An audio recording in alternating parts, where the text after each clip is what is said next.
The blood on her dress had frozen into a dark crimson stain by the time Levi Shepherd found her kneeling in the snow, her tears turning to ice on her cheeks as the December wind howled through the mountain pass outside Montezuma, Colorado.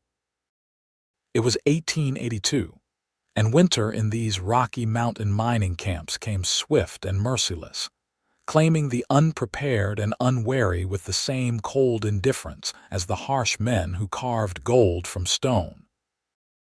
Levi had been tracking a stolen mare for 3 days through the high country when he spotted the huddled figure beside an overturned stagecoach, half buried in the fresh snowfall that showed no sign of letting up. His horse whinnied nervously as they approached, and he could see why. 2 bodies lay sprawled in unnatural positions near the coach, their blood painting terrible patterns across the pristine white landscape. The woman looked up at the sound of hoofbeats, and Levi saw pure terror flash across her face before exhaustion won out. She could not have been more than 23 years old, with dark auburn hair that had come loose from its pins and wild green eyes that held the kind of shock that came from witnessing something unspeakable. Her traveling cloak was torn, and she clutched a small carpet bag to her chest as though it contained everything she had left in this world. Perhaps it did. "Please," she whispered, her voice cracking. "Please, they took everything. They killed them both and they just left me here." Levi dismounted quickly, his boots crunching in the snow as he moved toward her with careful, measured steps. He had learned long ago that approaching a frightened woman required the same patience as gentling a wild horse. Too fast and they would bolt or fight. Too slow, and the cold would claim them while you figured out what to do. He was a tall man of 27 years, with sun-weathered skin and eyes the color of slate that had seen too much violence for someone his age. The war had ended 17 years ago, but the West was still a place where death came easy and mercy was a rare commodity. "Madam, I am not going to hurt you," he said, keeping his voice low and steady. "My name is Levi Shepherd. I have been riding scout and security for wagon trains and coaches through these mountains for near on 5 years now. Can you tell me what happened here?" She tried to speak, but instead dissolved into sobs that shook her entire frame. Without thinking, Levi closed the distance between them and knelt in the snow beside her, reaching into his saddlebag for a clean handkerchief. The cold had already seeped through his heavy coat, and he knew she would not last much longer exposed to these elements. He gently wiped the frozen tears from her face, noting the bruise forming along her jaw and the way she winced when his hand came near her left side. "They are gone now," he said softly. "Whatever happened here, you survived it. But we need to get you somewhere warm, or surviving is not going to matter much. The nearest shelter is my cabin about 2 miles south. Can you ride?" She looked at him with those devastating green eyes, searching his face for something. Trust, perhaps, or just confirmation that he was real and not another nightmare conjured by trauma and cold. Whatever she found there must have satisfied her because she nodded slowly. "Hannah," she managed to say through chattering teeth. "Hannah Reeves. I came from Philadelphia. I was supposed to marry a man in Leadville. I have never even met him. It was arranged by my uncle after my parents died, but the coach was attacked this morning, 3 men on horseback. They shot the driver first, then the guard. They took the strongbox and the other passengers' valuables. They argued about what to do with me. I thought they were going to kill me too, but then one of them said something about leaving me for the bears and they just rode off laughing." Levi felt anger coil in his gut, hot and sharp. He had dealt with road agents before, but leaving a woman to freeze to death showed a special kind of cruelty. He took off his heavy sheepskin coat and wrapped it around her shoulders despite her weak protests. "How long ago did they leave?" "I do not know. An hour, maybe 2. Everything blurs together. I tried to get the horses free, but they were already dead in their traces. I dragged Mr. Peterson and Mrs. Chen away from the road, but I could not do more than that. They deserved better than to be left like animals. The fact that she had thought to move the bodies told Levi something important about Hannah Reeves. She had been raised with proper values, with a sense of duty and decency that the frontier had a way of grinding down to nothing. He made a decision then that would change both their lives, though neither of them knew it yet. "You did right by them," he said, standing and offering her his hand. "But now we need to worry about the living. Come on, Miss Reeves. Let us get you somewhere safe." She took his hand, and he pulled her to her feet. She swayed, and he caught her against his chest, feeling how thin she was beneath the layers of torn clothing. When was the last time she had eaten a proper meal? He helped her mount his horse, then swung up behind her, wrapping one arm around her waist to keep her steady. She stiffened at first, then gradually relaxed against him as the reality of rescue sank in. He could feel her trembling, and not just from the cold. The ride to his cabin took longer than usual because of the snow, and the need to go carefully with two riders on one horse. Levi used the time to study the tracks around the overturned coach, committing details to memory. 3 horses, just as she had said. One with a distinctive chip in the left rear shoe. They had headed west toward the higher passes, probably thinking they could make it to one of the played-out mining camps where men did not ask questions about sudden wealth. They were wrong about that, but Levi would deal with them later. Right now, the woman in his arms needed warmth and food and safety. His cabin sat in a small clearing surrounded by tall pines that blocked the worst of the wind. It was not much to look at from the outside, just a simple log structure with a stone chimney and a small lean-to stable for his horses. But inside it was tight and well built, with a good stove and a proper bed and shelves lined with books he had collected over the years. Reading helped pass the long winter months when tracking work was scarce. He had built this place himself 3 years ago when he decided he was tired of sleeping in boarding houses that smelled of whiskey and tobacco and broken dreams. He helped Hannah down from the horse and guided her to the door while his mare, a sturdy gray named Silver, made her way to the stable where she knew feed and shelter waited. He would tend to her properly once he got Hannah settled. The door swung open, and blessed warm air rushed out to meet them. He had banked the fire before leaving 3 days ago, and embers still glowed in the stove. Within minutes, he had the fire roaring again and water heating for coffee and washing.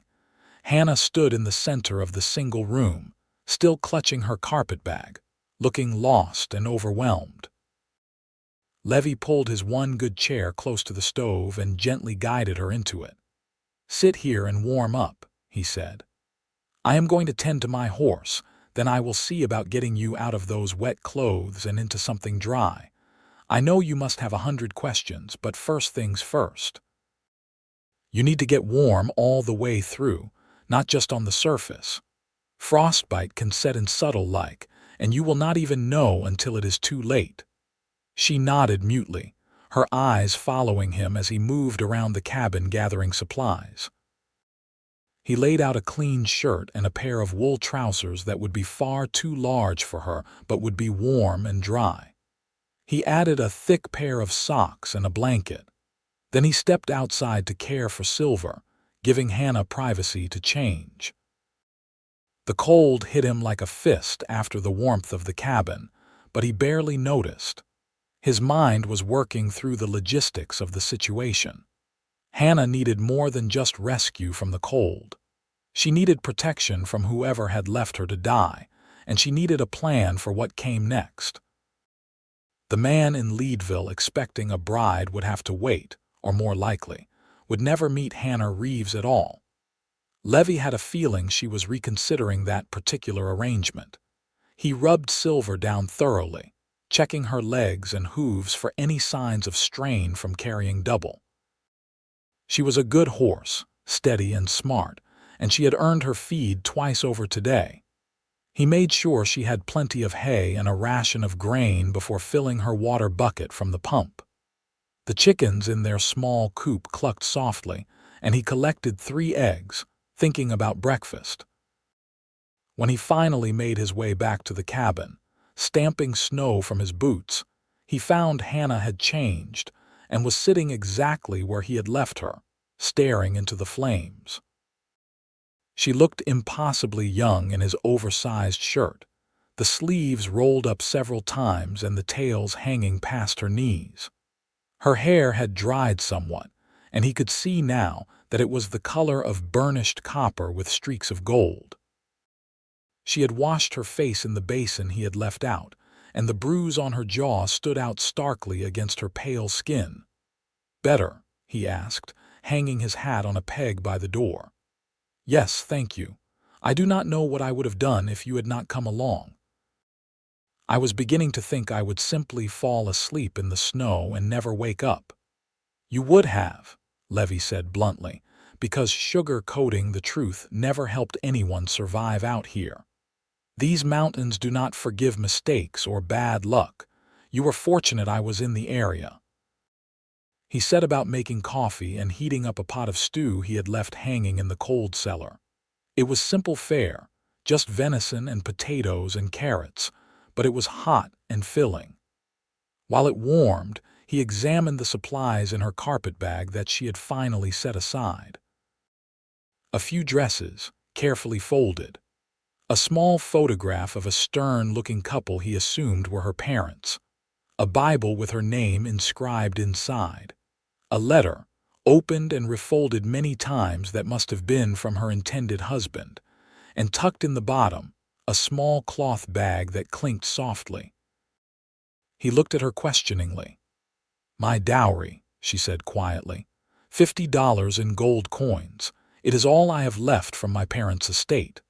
My uncle managed everything else after they died, and when he remarried last year, his new wife made it very clear I was no longer welcome. So he arranged this marriage to Joseph Kettering, a mine owner in Leadville who wanted a refined wife from back east, someone to manage his household and give him respectability. I was supposed to be delivered like a package ordered from a catalog." The bitterness in her voice was unmistakable, and Levi felt a surge of sympathy. He had seen plenty of women come west for similar reasons, fleeing bad situations or chasing impossible dreams. Some found what they were looking for. Most did not. "You do not have to go through with it," he said, ladling stew into 2 bowls. "You are legally free of any obligation since the circumstances have changed. No court would force you to honor a marriage contract after what you have been through." Hannah accepted the bowl he handed her, wrapping her hands around it as though the warmth was worth more than the food. "But what else can I do? I have $50 and the clothes in that bag. I know no one in Colorado. I have no skills that would earn me a living wage. I have been raised to run a household, to do needlework and play the piano and make pleasant conversation. None of that matters out here, does it?" "It matters," Levi said, settling into a chair across from her with his own bowl. "But you are right that it does not translate to easy employment. Still, you have options. There are women in Montezuma who run boarding houses, who work as teachers, who have made lives for themselves. It is not easy, but it is possible." They ate in silence for a while, and Levi watched as color slowly returned to Hannah's cheeks. She ate with delicate manners at first, then with increasing enthusiasm as her body remembered its hunger. He refilled her bowl twice before she finally sat back with a small sigh of satisfaction. "That was the best meal I have had in weeks," she said. On the train and the coach, everything was cold and stale. I did not realize how much I missed real food. "It is just stew," Levi said, but he was pleased nonetheless. "But I am glad it hit the spot. Now we need to talk about what happens next. The men who attacked your coach are likely still in the area. I intend to track them down and see justice done, but that means you cannot stay here alone. It is not safe, and besides, you will need supplies and proper clothing if you are going to make it through a Colorado winter. I will go with you, Hannah said immediately. I can identify them. I saw their faces clearly. Absolutely not. These are dangerous men who have already killed twice today. I am not bringing a civilian into that kind of situation. Her green eyes flashed with sudden fire. I am not some delicate flower who will wilt at the first sign of trouble. Those men murdered innocent people and left me to die. I deserve to see them brought to justice. Deserve has nothing to do with it, Levi said, his voice hardening. I have been tracking criminals through these mountains for years. I know how to handle myself in a fight. You would be a liability, Miss Reeves, and I say that with all due respect. The answer is no. He saw her jaw tighten, saw the way her hands clenched into fists, and he braced himself for an argument. But instead, she took a deep breath and seemed to force herself to relax. Then what do you propose I do while you are off playing hero? I will take you into Montezuma tomorrow morning. There is a woman there named Martha Bellamy who runs a boarding house. She is good people, honest and fair. You can stay with her while I deal with the road agents. After that, we can figure out your long-term plans. Hannah looked like she wanted to argue further, but exhaustion was clearly winning out over indignation. Her eyelids were drooping despite the coffee, and Levi could see her swaying slightly in her chair. He stood and moved to the bed, pulling back the heavy quilts. "You take the bed," he said. "I will sleep by the stove. We will leave at first light, so you should rest while you can." "I cannot take your bed," Hannah protested, but it was a weak protest. "You can and you will. I have slept in worse places than a warm cabin floor. Go on now before you fall asleep sitting up." She did not have the strength to argue further. She made her way to the bed and climbed in fully clothed, pulling the quilts up to her chin. Levi turned down the lamp and settled himself on his bedroll near the stove, listening to the wind howl outside and the crackling of the fire. He thought Hannah had fallen asleep immediately, but then her voice came soft through the darkness. "Thank you, Mr. Shepherd, for everything. You saved my life today." "Just Levi," he said. "And you are welcome, Hannah. Now get some sleep. Tomorrow is going to be another long day." He lay awake long after her breathing had evened out into the deep rhythm of exhausted sleep, thinking about green eyes and copper hair, and the way she had not hesitated to move the bodies of strangers because it was the right thing to do. He thought about the 3 men riding west with blood on their hands and stolen gold in their saddlebags. He thought about his own hands, scarred and calloused from years of hard work and harder choices. And he thought about the strange twist of fate that had put him in the right place at the right time to find one woman crying in the snow. The next morning dawned clear and brutally cold, the kind of cold that made breathing painful and turned spit to ice before it hit the ground. Levi woke before sunrise out of long habit and got the fire built up before Hannah stirred. He made coffee and fried eggs and biscuits left over from his last trip to town. The smell of food finally brought her out of sleep, and she emerged from the cocoon of quilts looking rumpled and confused. "Where am I?" she asked, then memory flooded back and her face fell. "Oh, it was not a dream." "No," Levi said gently. "But you are alive and safe, which is more than it could have been. Come eat. We need to get moving soon."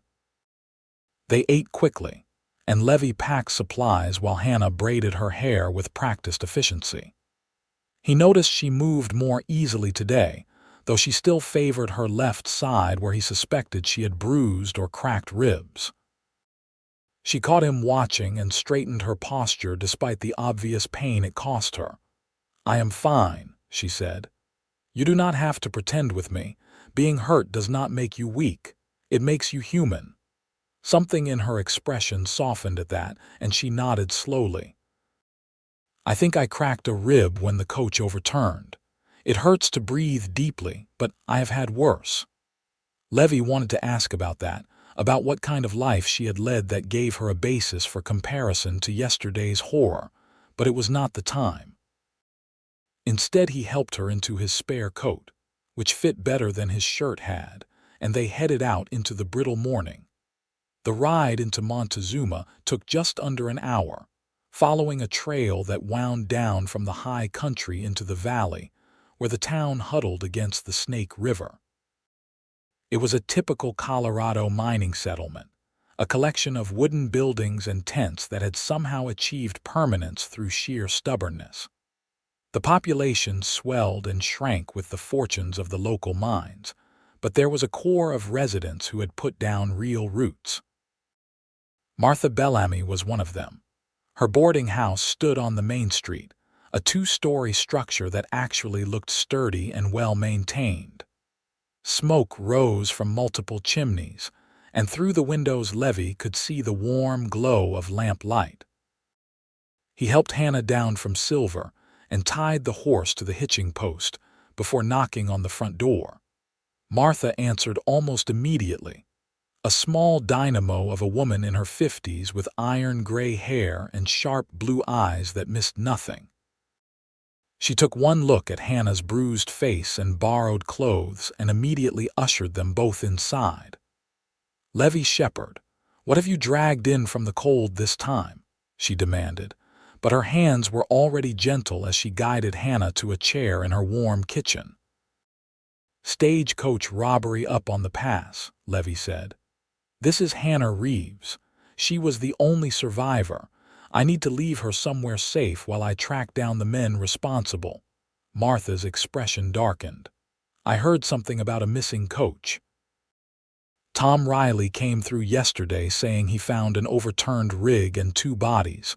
Sheriff was planning to head up there this morning." She turned to Hannah, her voice softening. "You poor dear. You must have been terrified. Are you hurt anywhere besides that jaw? Some bruised ribs, I think." "But I will be fine. I just need somewhere to stay for a few days while I figure out what to do next." "You can stay as long as you need," Martha said firmly. "I have a room on the 2nd floor that just came available. It is not fancy, but it is clean and warm, and the door has a good lock. As for payment, we can work something out. I always need help with the cooking and cleaning, especially with the breakfast rush." Levi caught the look of relief that washed over Hannah's face, and something in his chest tightened. She had been prepared to spend her precious $50 on room and board, probably worried it would run out before she found permanent employment. Martha's offer gave her breathing room, gave her options. "Thank you," Hannah said, and her voice was thick with emotion. "I promise I will work hard." "I do not want charity." "It is not charity, girl. It is good business. Now, Levi, you go on and do what you need to do. Hannah will be safe here. I have a shotgun behind the counter and I know how to use it. Anyone who wants to cause trouble in my house will learn that lesson quick enough." Levi had no doubt she meant it. Martha Bellamy had been widowed young and had built her business through grit and determination in a town full of rough men. She had earned respect the hard way, and she did not tolerate nonsense from anyone. He turned to Hannah, suddenly reluctant to leave, though he could not have explained why. "You will be safe here. Martha is right about that. I should be back in a few days at most. Try to rest and let those ribs heal." Hannah stood, wincing slightly, and crossed to where he stood. Before he realized what she intended, she had risen on her toes and pressed a soft kiss to his cheek. "Thank you again," she said quietly, "for giving me reasons to believe things might be all right, for wiping my tears when I thought the world had ended. I will never forget what you have done for me." Levi felt heat rise in his face, uncomfortably aware of Martha watching with undisguised interest. "Just doing what anyone decent would do," he managed to say. "You take care of yourself, Hannah Reeves." He left quickly before the moment could get more awkward, but he could still feel the ghost of her lips on his cheek as he swung into the saddle and turned Silver back toward the high country.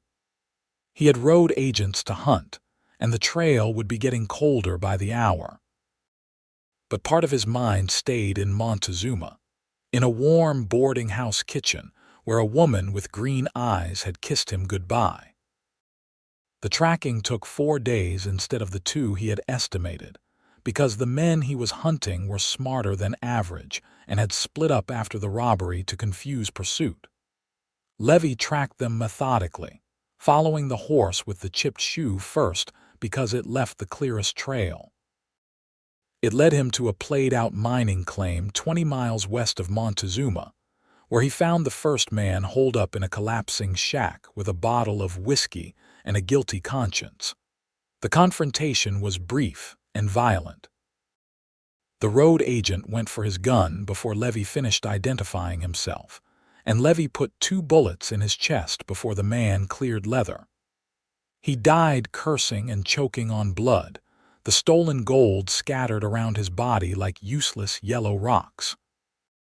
Levi felt nothing as he searched the corpse and the shack, recovering 1/3 of the strongbox contents and a pocket watch that had belonged to the stage driver. He left the body for the scavengers and rode on. The second man proved harder to locate. His trail went cold in the higher passes, where the wind had scoured away tracks and blown snow filled every depression. Levi spent a frustrating day searching before his luck changed. He encountered a pair of prospectors who had seen a lone rider matching his description heading toward one of the high valley camps. They were happy to share information after Levi bought them coffee and showed them his authorization papers from the territorial marshal. He found his second quarry in a tent saloon, drinking rot-gut whiskey and bragging to anyone who would listen about his recent good fortune. Levi waited until the man staggered out to relieve himself, then followed him into the darkness. This confrontation ended differently. The road agent surrendered when he found himself staring down the barrel of Levi's Colt, too drunk and scared to play hero. Levi tied him up, recovered another third of the stolen money, and dragged his prisoner 3 miles down the mountain to the nearest mining camp with a jail. The third man was the leader, the one who had made the decision to leave Hannah in the snow. Levi tracked him for another 2 days, driven by cold anger and a determination to see justice fully served. The trail led him back toward Montezuma, circling around through terrain that suggested the man knew these mountains well. That gave Levi an idea, and he rode into town to check the sheriff's wanted posters and records. His instinct proved right. The third man was Frank Larson, a local who had worked various mining claims before turning to robbery when the gold ran out. He had family in the area, which meant he had places to hide. Levi spent hours talking to people who knew Larson, building a picture of the man and his likely bolt holes. It was exhausting work, but finally he had a lead. Larson had a brother with a cabin up north of town, tucked back in a box canyon that most people did not know about. Levi rode out at dusk, approaching carefully because Larson would be on guard now that his partners had been caught or killed. The canyon was exactly where his information had placed it, a narrow defile that opened into a hidden valley with a small cabin and corral. Smoke rose from the chimney, and Levi spotted 2 horses in the corral. Larson had company, which complicated things. He ground tied Silver in a copse of pines and approached on foot as true darkness fell. The cabin windows glowed with lamp light, and he could hear voices inside, loud and argumentative. Levi worked his way close enough to peer through a gap in the shutters and assessed the situation. 3 men inside, all armed. Larson was easy to spot from Hannah's description, a stocky man with a scarred face and mean eyes. The other 2 were younger, probably brothers or cousins pressed into service as lookouts. Levi considered his options. 3 against 1 were bad odds, especially if they were expecting trouble. But surprise was on his side, and he was a better shot than most men. He also had right and law on his side, though that mattered less in the moment than it should have. What mattered was that these men had killed innocent people and left a woman to die, and they needed to answer for those crimes. He waited for 2 hours, patient as a stone, until one of the younger men came outside to check on the horses. Levi moved like a shadow, his knife finding the man's kidney before he could cry out. He lowered the body quietly, then took up position by the door. When the second young man came looking for his friend, Levi put a gun to his head and hissed for silence. "Call Larson out here alone, or I kill you and storm that cabin with bullets flying. Your choice." The terrified man made the smart decision. He called out that there was something wrong with the horses, his voice shaky but convincing enough. Larson emerged cursing and impatient, his gun holstered and his guard down. Levi stepped out of the shadows with his Colt leveled at Larson's head. "Frank Larson, you are under arrest for murder and robbery. Get on your knees and put your hands behind your head." Larson froze, his eyes going wide in the moonlight. Then his face twisted with hate and he went for his gun in a desperate, stupid move. Levi shot him through the shoulder, spinning him around and dropping him in the snow. The road agent screamed and clutched his ruined shoulder while Levi kept his gun trained on the second young man. "You have 2 choices," Levi said coldly. "Help me get him on a horse and ride with us back to Montezuma for trial, or join your friend over there in the snow. Decide now." The young man helped. Within an hour, Levi had both prisoners secured and was leading them down the mountain trail toward town. Larson alternated between cursing and moaning about his shoulder. Levi had bandaged it enough to keep him from bleeding out, but he had not been gentle about it. Some part of him wanted Larson to suffer, wanted him to feel a fraction of the fear and pain Hannah had experienced. They rode through the night, and dawn was breaking over the mountains when they finally reached Montezuma. Levi delivered his prisoners to the sheriff, made his report, and handed over the recovered money. Then, exhausted and aching, he made his way to Martha Bellamy's boarding house. Hannah was in the kitchen when he knocked on the back door, helping Martha prepare breakfast for the boarders. Her face lit up when she saw him, and she dropped the bowl she was holding with a clatter as she rushed to embrace him. Levi caught her automatically, his arms coming up to steady her even as his tired mind struggled to process the unexpected contact. "You are back," she said against his chest. "I was so worried. Every day you were gone I thought maybe something had happened to you." "I am fine," he said, awkwardly patting her back. "And I got them, all 3. 2 are in custody awaiting trial and the 3rd is dead. They will not hurt anyone else." Hannah pulled back to look up at him, and he saw tears streaming down her face. But these were different tears than the ones he had wiped away in the snow. These were tears of relief and gratitude and something else he did not quite dare name. "Thank you," she whispered. "Thank you for caring enough to see it through." Martha cleared her throat loudly, reminding them both that they had an audience. "Well now, that is fine news indeed. Levi, you look dead on your feet. Sit down and let me feed you before you fall down." "Hannah, girl, stop crying all over the poor man and fetch him some coffee." They both laughed, breaking the intensity of the moment, and Levi allowed himself to be pushed into a chair. The next hour passed in a blur of food and questions, and the comfortable warmth of Martha's kitchen. Other boarders came and went, curious about the trail-worn stranger in their midst.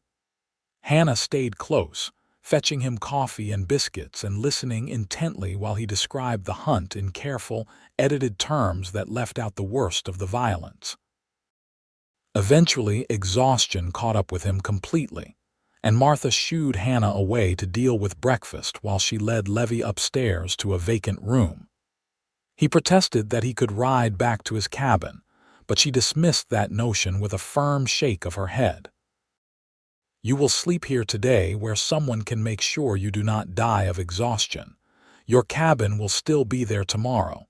Now get some rest, and do not make me tell you twice." Levi was too tired to argue with a force of nature like Martha Bellamy. He collapsed onto the bed still fully dressed and was asleep within seconds. He slept dreamlessly for 10 hours, his body demanding payment for the hard days of tracking and riding. When he finally woke, it was dark outside and the boarding house was quiet around him. He made his way downstairs, following the sound of voices to the sitting room where several boarders had gathered to read and play cards. Hannah sat near the fire with mending in her lap, her hands moving with practiced efficiency as she repaired someone's torn shirt. She looked up when he entered, and her smile made his breath catch. "You are finally awake. There is stew keeping warm on the stove if you are hungry." "Starving," he admitted, and she set aside her mending to lead him back to the kitchen. They sat together at the big work table, and Levi ate while Hannah kept him company with a cup of tea. The boarding house had settled into evening quiet, and the kitchen felt like its own small world, intimate and warm. Levi found himself studying Hannah in the lamplight, noting how the bruise on her jaw had faded to yellow and green. She looked healthier than she had a week ago, with color in her cheeks and more flesh on her bones. Martha's cooking and the safety of the boarding house had worked wonders. "You look better," he said. "How are the ribs?" "Better too. Still tender, but I can breathe without wanting to cry now. Martha has been wonderful and the work keeps me busy. I have discovered I am actually quite good at cooking when I have proper instruction and ingredients. Who knew?" "So you will stay here then? Work for Martha?" Hannah's smile faded slightly. "For now, yes. But I have been thinking about what comes next. I wrote to Mr. Kettering in Leadville, explaining what happened and telling him I would not be coming. I also wrote to my uncle, though I do not expect anything from that quarter. I burned my bridges there when I left, so I need to build a new life, and I am not entirely sure what that looks like yet." "You do not have to figure it all out at once," Levi said. "Sometimes the best plans are the ones you make one day at a time." "Is that how you live? One day at a time?" "Most days, yes. I take work when it comes, save what I can, and try not to think too far ahead. Planning for the future is hard when the present keeps changing on you." Hannah was quiet for a moment, turning her teacup in her hands. "Can I ask you something personal?" "I suppose that depends on what it is." "Why do you do this? Track dangerous men through the mountains, risk your life for strangers. You could do other work, safer work, but you choose this." Levi considered his answer carefully. "I was 17 when the war ended, too young to have fought but old enough to see what it did to the men who came home. My father was one of them. He came back broken, his mind stuck in battles that were over. He could not adjust, could not be the man he had been. He ate his gun when I was 19, and my mother followed him into the grave 6 months later from a broken heart. I drifted west because there was nothing left for me back east, and I found work doing the only thing I was good at: tracking, hunting, finding things that were lost. I guess I keep doing it because someone has to, and I am good at it. And maybe because every person I help is one less tragedy, one less family that gets destroyed by bad men doing bad things." Hannah reached across the table and covered his hand with hers. "I am sorry about your parents, but I am glad you were there when I needed help. You gave me hope when I had none left. You wiped my tears and gave me reasons to believe I could survive. That is not a small thing, Levi Shepherd." He turned his hand over, lacing his fingers through hers, feeling the warmth of her palm against his. You would have found a way to survive with or without me. You are stronger than you think, Hannah Reeves.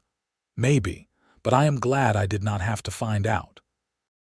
They sat like that for a long moment, hands joined across the table, something unspoken building between them. Then Martha's voice carried from the front of the house, calling Hannah to help with something, and the spell broke. Hannah squeezed his hand once more before releasing it and standing.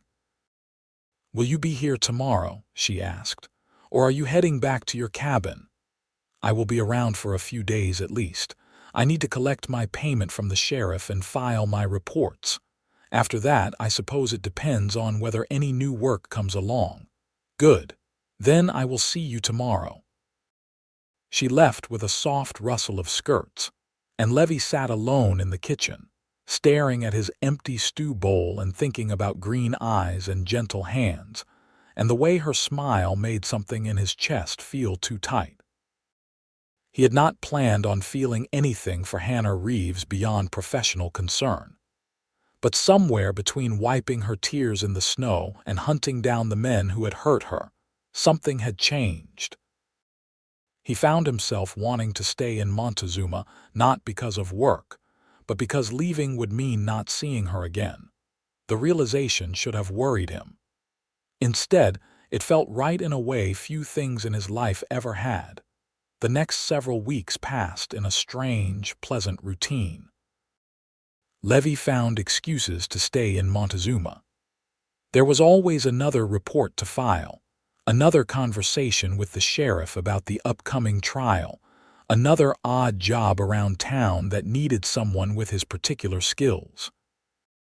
He took a room at Martha's boarding house and pretended not to notice her knowing looks when he volunteered to help with repairs that just happened to keep him working alongside Hannah.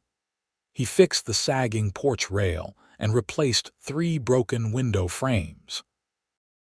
He chopped enough firewood to last through winter and then some. He repaired the pump in the kitchen when it started acting up, and he helped reorganize the storage shed in the back. Through all of it, Hannah was there, working beside him or bringing him coffee or simply talking while he worked. They fell into an easy companionship that deepened with each passing day. Levi learned that Hannah played piano beautifully and missed music more than almost anything from her old life. He learned that she had wanted to be a teacher before her parents died and her circumstances changed. He learned that she had a sharp wit and a generous heart, and a laugh that made him want to find reasons to hear it again and again. Hannah learned that Levi was better educated than his rough exterior suggested, that he read philosophy and poetry as well as dime novels. She learned that he was patient and kind, especially with the children who lived in the boarding house, and that he had a gift for making people feel safe. She learned that, beneath his quiet demeanor, was a man of deep feeling and fierce loyalty who had simply learned not to show it too openly. December gave way to January, and the snow piled higher around Montezuma. The trial for the surviving road agents came and went, resulting in guilty verdicts and long prison sentences. Hannah testified with quiet dignity, her voice never wavering as she described what had happened on the mountain pass. Levi sat in the courtroom and watched her with fierce pride, seeing the strength in her that she had not believed existed. After the trial, Levi knew he was running out of excuses to stay. His cabin needed attention, and spring would bring new work opportunities that required him to be mobile and unattached. But the thought of leaving Montezuma, of leaving Hannah, felt wrong in ways he could not ignore. One evening in late January, he found himself walking with her through the snowy streets after dinner, both of them bundled against the cold but in no hurry to get back to the boarding house. "Martha asked me to stay on permanently," Hannah said, her breath puffing white in the frigid air. "Not just as help, but as a partner in the business. She says she is getting too old to manage everything herself, and she wants someone she can trust to eventually take over. It is an incredibly generous offer." What did you tell her? I told her I needed time to think about it. It is everything I could have hoped for, really.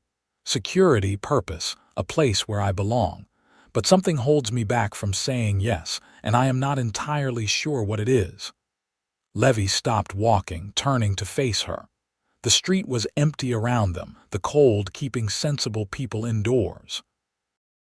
Lamp light from nearby windows cast golden squares across the snow, but they stood in shadow between buildings, private in the public space. Hannah, I need to tell you something, and I am probably going to make a mess of it because I am not good with words when it matters. She looked up at him, her green eyes luminous in the dim light. What is it? I have been staying in Montezuma for weeks now, telling myself it is because of work or convenience or a dozen other practical reasons.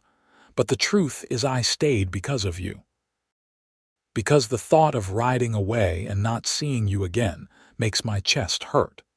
Because somewhere between finding you crying in the snow and watching you build a new life here, I fell in love with you.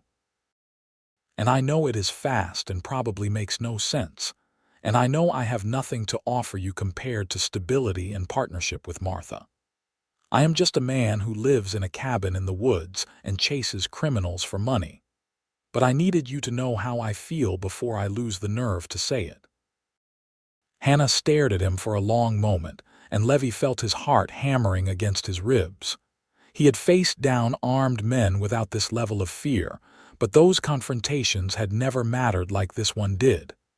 Then slowly, wonderfully, Hannah smiled. "You foolish, wonderful man," she said softly. "Why do you think I have been waiting for you to say something?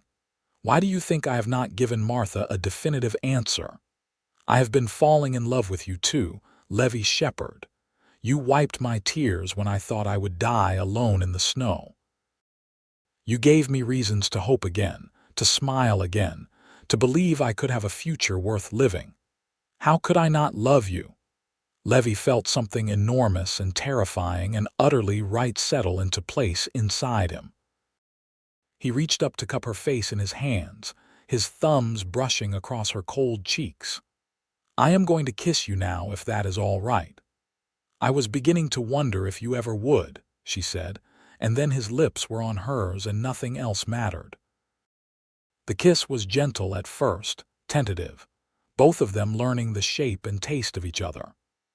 Then Hannah made a small sound in the back of her throat and pressed closer, and Levi deepened the kiss, pouring weeks of restrained feeling into the connection. She tasted like the peppermint tea she favored and something sweet he could not name. Her hands fisted in his coat, holding him close like she was afraid he might disappear. When they finally broke apart, both breathing hard, Levi rested his forehead against hers. "So what do we do now?" he asked. "Because I want a future with you, Hannah.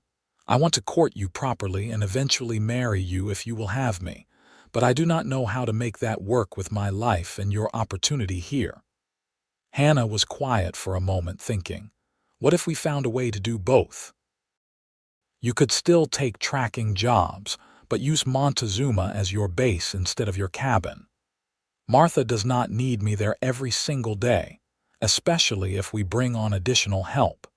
We could build a life together here, with roots and community, but still have freedom for you to do your work. Would that be enough for you? More than enough. As long as I come home to you, I can do anything. They kissed again, softer this time, sealing the promise. Then hand in hand they walked back to the boarding house, already planning and dreaming about their future together. The courtship that followed was everything proper and sweet, though anyone with eyes could see they were madly in love. Levi continued to take tracking jobs, but true to his word, he always came home to Montezuma and to Hannah. She became an official partner in Martha's business, and together the two women expanded operations, adding more rooms and improving the kitchen. Hannah proved to have a head for business that surprised everyone, including herself. They were married in April of 1883 in a simple ceremony at the small church in Montezuma. Martha stood as Hannah's witness, and the sheriff stood for Levi. Hannah wore a dress of pale blue that brought out her eyes, and Levi wore his best suit that he had purchased specially for the occasion. It was nothing grand or fancy, but when the preacher pronounced them man and wife and Levi kissed his bride, it felt like the most important moment of his entire life. They moved into Levi's cabin, which they spent the summer expanding and improving together. Hannah made curtains for the windows and planted a garden behind the house. Levi built additional rooms and a proper barn for the horses and chickens. They made the small mountain homestead into a real home, filled with warmth and laughter and love. Hannah continued her partnership with Martha, traveling into Montezuma several times a week to help run the boarding house. Levi continued his tracking work, but he was more selective about the jobs he took, turning down anything that would keep him away from home for more than a week. They built a life together that honored both their needs for purpose and their need for each other. Their first child came in the spring of 1884, a boy they named Samuel after Levi's father. Hannah labored through a long night with Martha and the local midwife attending, and when Levi finally heard his son's first cry, he wept with relief and joy. Samuel was a healthy baby with his mother's green eyes and his father's dark hair, and Levi fell instantly and completely in love with the tiny human he and Hannah had created together. Fatherhood changed him in ways he had not expected. He became even more careful on tracking jobs, even more determined to come home safe, because now there was not just Hannah waiting for him but a son who needed his father. Hannah bloomed in motherhood, her natural warmth and patience making her an excellent mother. They were exhausted and overwhelmed and happier than either had imagined possible. 2 years later, their daughter arrived. Rose had Hannah's copper hair and Levi's gray eyes, and she was loud and determined from her first breath. Samuel, now a toddler, was fascinated by his baby sister and spent hours trying to help take care of her in his clumsy, well-meaning way. Their cabin rang with children's laughter and occasional tears, and Levi could not remember what his life had been like before Hannah and their family. The years passed in the measured rhythm of mountain life. Winters were harsh, but they were prepared with stores of food and firewood. Springs brought renewal and planting. Summers were busy with work and improvements. Autumns meant harvest and preparation for the next winter. Through it all, Levi and Hannah's love deepened and matured, weathering the inevitable challenges and difficulties that came with building a life together. Samuel grew into a serious, thoughtful boy who loved books and learning like his father. Rose was wild and fearless, always climbing trees or chasing butterflies or getting into mischief. They added a third child in 1888, another son they named Thomas, who inherited his mother's gentle nature and love of music. Their cabin rang with the controlled chaos of children, and somehow it never felt crowded or overwhelming. It felt full in the best possible way. Martha Bellamy remained a constant presence in their lives, becoming grandmother to their children in all but name. She finally retired from active management of the boarding house in 1890, turning full control over to the capable manager Hannah had hired. But she remained a fixture at Sunday dinners and holiday celebrations, her acerbic wit and warm heart making her beloved by the entire family. Levi gradually transitioned away from tracking work as he moved into his 40s. The work was harder on his body than it had been in his 20s, and he had less tolerance for long days in the saddle and cold nights on the ground. Instead, he took work as a consultant for the Territorial Marshal's office, training younger men in tracking and investigation techniques. He also served occasionally as a guide for hunting parties and geological surveys, work that paid well and kept him closer to home. Hannah's business acumen continued to shine. She expanded her partnership interests beyond the boarding house, investing in a small general store and later in mining equipment supply. She had a gift for seeing opportunities and the courage to take calculated risks. By the mid-1890s, the Shepherd family was prosperous by mountain town standards, comfortable if not wealthy. But prosperity was never the measure of their happiness. That came from simpler things. Evening meals around a crowded table, everyone talking over each other to share news of their day. Samuel reading aloud to his younger siblings on winter nights while snow piled against the windows. Rose teaching Thomas to ride, patient despite his fears. Levi and Hannah stealing quiet moments together on the porch after the children were asleep, talking about everything and nothing while the stars wheeled overhead. On their 10th wedding anniversary in April of 1893, Levi took Hannah back to the mountain pass where he had found her crying in the snow. It was spring now, the snow mostly melted except in shaded hollows. Wildflowers dotted the meadows, and the air was sharp with the scent of pine and possibility. They stood together at the spot where the stagecoach had overturned, now just an unremarkable curve in the trail. "You ever think about how different everything would be if you had not come along that day?" Hannah asked, leaning against his side. "I try not to," Levi admitted. "It hurts to imagine a world where I did not find you, where you died alone in the cold. I know it is not rational because I would not have known what I was missing, but I cannot imagine my life without you now." "I was so certain I was going to die," Hannah said softly. "I had given up hope. And then you appeared like something out of a dream and wiped my tears and promised me I would be all right. You gave me reasons to smile again when I thought I would never smile again. You saved me in every way a person can be saved, Levi." "You saved me too," he said, turning to face her. "I was just existing before I met you, going through the motions of living without really being alive. You gave me purpose and joy and a reason to build something lasting. We saved each other, Hannah. That is what love does."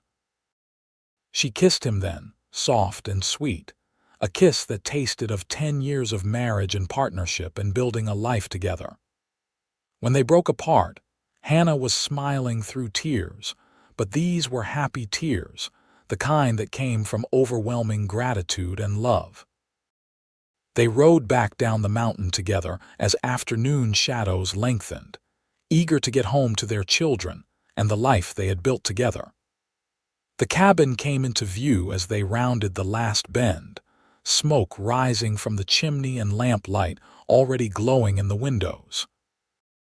Through the glass they could see Martha helping the children set the table for dinner, Samuel carefully placing dishes while Rose chased Thomas around the room in some elaborate game only they understood. Levi and Hannah paused for a moment, taking in the scene. "Look at what we made," Hannah said wonderingly. "A family, a home, a real life together. Who would have thought it possible that day in the snow?" "I think some part of me knew," Levi said. "The moment I saw you crying, something in me recognized something in you. Like we were always meant to find each other, we just needed the right terrible circumstances to make it happen." "That is either very romantic or slightly disturbing," Hannah said with a laugh. "Cannot it be both?" They rode the last distance home together, and their children burst out of the cabin to greet them, all talking at once about their day. Levi lifted Rose into his arms while Samuel helped Hannah dismount. Thomas clung to Hannah's skirts, chattering about the cookies Martha had helped him make. They all moved together into the warm cabin, into the noise and chaos and love that was their life. Over dinner, Samuel announced he wanted to be a teacher when he grew up, maybe even start a proper school in Montezuma. Rose declared she was going to be a horse rancher and have the biggest herd in Colorado. Thomas said he wanted to play piano like Mama, even though they did not have a piano, and he had only heard Hannah play twice at the church. Martha observed all of this with fond amusement, occasionally interjecting commentary that made everyone laugh. After the children were in bed, Hannah and Levi sat together on the porch despite the spring chill, wrapped in a shared blanket and watching the stars emerge. This had become their ritual over the years, these quiet moments of connection after the demands of the day. "I think Samuel is serious about being a teacher," Hannah said. "He has the patience and passion for it. We should start thinking about how to help him pursue proper training." "He is only 10, Levi protested mildly. "But you are right, he has the temperament. And Rose will probably end up doing exactly what she says. That girl has never met an obstacle she did not try to conquer head-on. She gets that from you. She gets it from both of us. You faced down a marriage to a stranger rather than stay where you were not wanted. That takes courage most people never find." Hannah was quiet for a moment. "Do you ever wonder what happened to Joseph Kettering, the man I was supposed to marry?" "Sometimes. I heard he married someone else a few months after you wrote to him. Last I knew, they had moved to Denver. Why, do you wonder if you made the wrong choice?" "Never," Hannah said firmly. "Not even for a moment. I was given a miracle that day in the snow. You could have ridden past. You could have taken me to town and forgotten about me.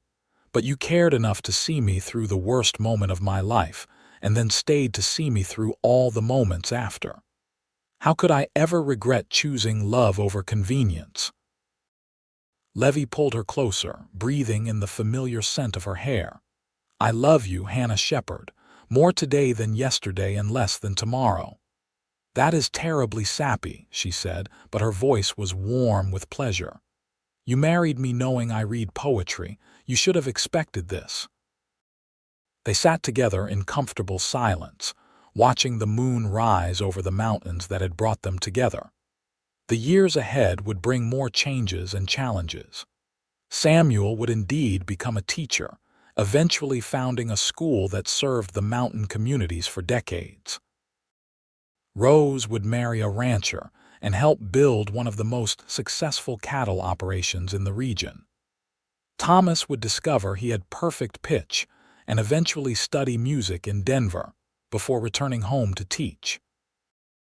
Levi and Hannah would add one more child to their family, a daughter named Margaret who arrived as a surprise in 1895, when Hannah thought she was done with childbearing.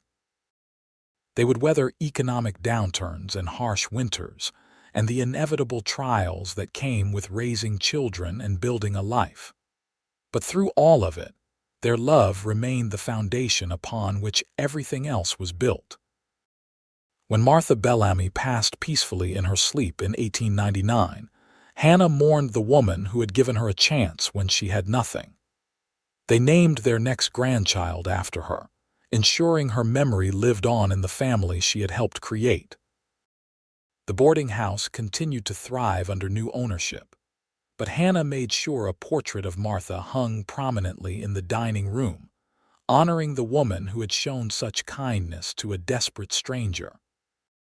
As Levi moved into his 50s and then 60s, he spent more time at home, content to watch his children build their own lives and to spoil his growing collection of grandchildren. He taught Samuel's oldest son to track and hunt, passing on skills that had served him well. He taught Rose's children to ride and to respect the power and danger of the mountains. He played endless games with Thomas's musical prodigy daughter, encouraging her talent. Through all of it, Hannah was beside him, her copper hair now streaked with silver but her green eyes still as bright as the day he had found her in the snow. They marked each anniversary with a private toast to the terrible, wonderful day that had brought them together. They thanked fate or providence or dumb luck for putting Levi on that particular trail at that particular moment. On their 25th anniversary in 1908, their children threw them a celebration that brought together seemingly the entire town of Montezuma. The church was packed with well-wishers, and the party afterward went on until dawn. Levi watched Hannah move through the crowd, greeting friends and family, and he was struck by how far they had both come. The broken, desperate woman he had found crying in the snow had become this capable, confident person who commanded respect and affection from everyone she met. And he had transformed from a lonely, drifting man into a husband, father, grandfather, and pillar of his community. "What are you thinking about?" Hannah asked, appearing at his elbow with a cup of punch. "Just marveling at how lucky I am," he said honestly. "And how none of this would exist if I had not decided to track that stolen mare through the high country 25 years ago." "Do you think the mare was ever found?" Levi laughed.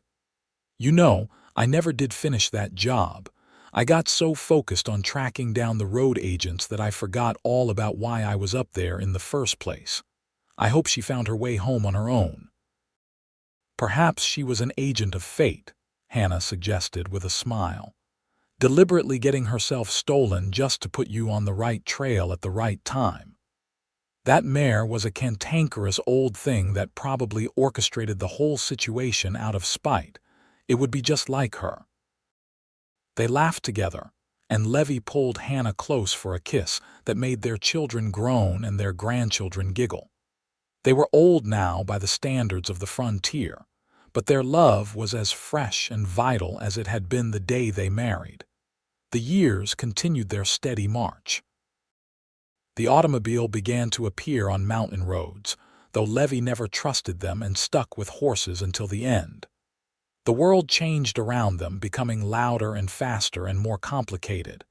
But in their cabin in the mountains, time moved at its own pace. Seasons changed. Children grew. Grandchildren became parents themselves. And through it all, Levi and Hannah remained each other's constant. When Levi passed away peacefully in his sleep in the winter of 1920 at the age of 65, Hannah mourned him with the same depth of feeling with which she had loved him. But she did not fall apart. She was made of stronger stuff than that, forged in snow and loss, and the determination to build something beautiful from terrible circumstances. She lived on for another 7 years, surrounded by children and grandchildren and great-grandchildren who all carried pieces of the love story that had started on a frozen mountain, passed so many years ago. Hannah Shepherd died in her sleep on a spring morning in 1927, 70 years old, and loved by everyone who had known her. Her family buried her beside Levi in the small cemetery on the hill above Montezuma, overlooking the mountains that had brought them together. On her headstone, her children inscribed words that captured the essence of her life. She found hope in the snow and built a legacy of love. The cabin where they had raised their family still stood decades later, eventually becoming a local landmark. Tour guides told the story of the cowboy who had found a dying woman crying in the snow, who had wiped her tears and given her reasons to smile, and who had loved her fiercely and truly for the rest of his life. They told the story of Hannah, who had survived tragedy and terror to build one of the most successful business careers in the region while raising a family and showing kindness to everyone she met. The love story of Levi Shepherd and Hannah Reeves became the kind of legend that mountain towns cherished, a reminder that even in the hardest places and times, love could take root and flourish. Their descendants scattered across Colorado and beyond, but they all carried the story with them. They told their own children about the day in December 1882, when everything changed, when a chance encounter on a frozen trail created ripples that would echo through generations. And in the retelling, the story grew richer and more meaningful, a testament to the power of choosing compassion in moments of crisis. Levi had not needed to stop that day. He could have ridden past Hannah's suffering, focused on his original task, convinced that helping one desperate woman was not his responsibility. But he had stopped. He had cared. And in caring, He had saved not just her life but his own, discovering a capacity for love and connection he had not known he possessed. The story of Hannah and Levi became more than just a romance. It became a lesson about seeing the humanity in others, about offering kindness even when it was inconvenient, about trusting that doing the right thing could lead to unexpected blessings. Parents told it to teach their children empathy. Couples repeated it on anniversaries to remember why they had chosen each other. And always, the image remained central.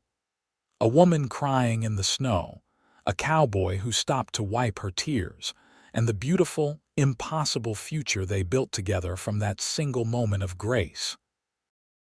Their great-great-grandchildren would eventually face a world unimaginable to Levi and Hannah, a world of technologies and challenges beyond anything the 19th century frontier could have predicted. But the lessons embedded in their story remained relevant. Love required courage. Building a life together took work and patience and commitment. And sometimes, the best thing you could do was stop when someone needed help, even if it complicated your plans, because you never knew what miracles might unfold from that single act of compassion. The mountains above Montezuma still stood tall and indifferent, caring nothing for the small human dramas played out in their shadow. But for one family, those mountains were sacred ground, the place where tears became hope and despair transformed into love. Every winter, when snow fell thick and fast through the high passes, the descendants of Hannah and Levi remembered. They remembered the day it all began, the day a cowboy's simple humanity had saved a woman's life and changed the trajectory of generations yet unborn. And they told the story again, keeping it alive, making sure the next generation understood where they came from.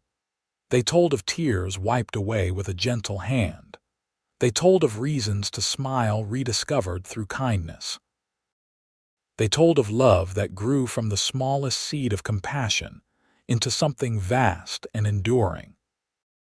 They told the truth that Hannah and Levi had proven with their lives, that sometimes the act of saving someone else is how we save ourselves, and that love, once kindled, can warm even the coldest winter and outlast any storm.